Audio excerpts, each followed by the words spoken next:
Welcome back everybody. Glad to see you're here because I've got a fun little activity planned. Come on now. Quickly close your eyes and picture your city. Do you see only a single type of species there? Do only humans exist around you? Don't you see other populations like different plants, insects, and animals? So, if you combine the population of all the species living at the same location at a given time, that gives you a community. In that way, communities are a dynamic collection of organisms showing a variety of characteristics and relationships depending upon how they interact with each other. For example, a lion hunting and catching a zebra is a classic example of a predator-prey relationship, where one species feeds on another by killing it. The next relationship is parasitism, where one organism depends on other species by living on them or inside them. That way, they can harm their host too. For example, tapeworms living within animal intestines. Then, we have commensalism, where one species gets the benefit while the other species is neither benefited nor harmed.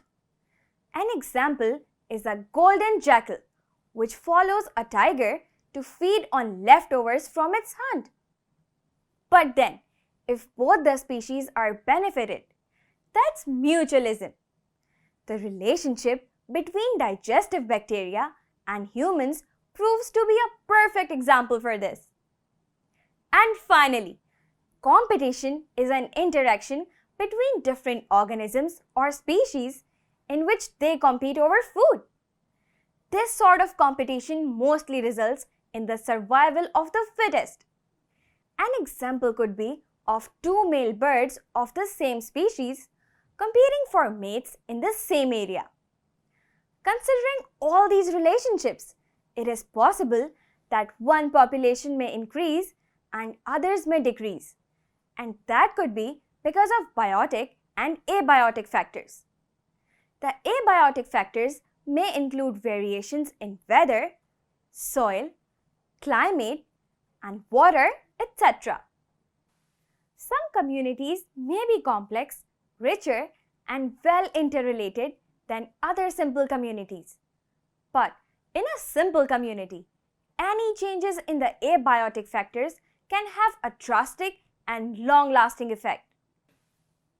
Now, just as a review, we have covered a bunch of different organizational levels like subatomic, atomic, molecular, macromolecular, organelles, cell, tissues, organs, and organ system level. And as you go up from there, you look at the individual level. Now, this individual does not only represent a particular population, but also is a major part of a community, and if you go up from there, it also has an important place in its respective ecosystem. Or you can choose a particular level alone and look at it in isolation. Like an ecosystem includes both non-living and living organisms, and that makes it quite a rich level. If you want to know more about this, meet me right after a short break.